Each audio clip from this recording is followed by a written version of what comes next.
So kami pun duduk makan. Kami makan, lepas satu makan.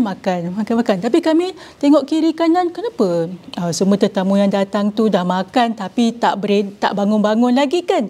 Jadi kan kami pun bangun. Tak cakap terima kasih pun, kami pun jalan keluar. Tahu-tahu rupanya saya, Syafina, Yasin, Tini dengan seorang lagi tu kena masuk ke bilik Encik Zizan, Executive Director kita orang. Tu dia marah, kata, "You all tahu tak kenapa you all dipanggil kat dalam bilik ni?" Semua macam pucatlah muka tu kan. Betul. You tahu tak, you all telah memalukan saya depan DG tadi. Marah tu.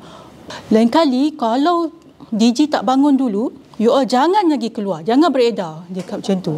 Minta maaf sangat-sangat. Kita buat muka innocent lah. Minta maaf sangat-sangat Cik Izan. Kami tak tahu. Kami orang baru. Kami tak tahu protokol yang ada dekat sini. Kami minta maaf sangat-sangat. Ya Allah. Betul. Betul baru muka dia macam tone down.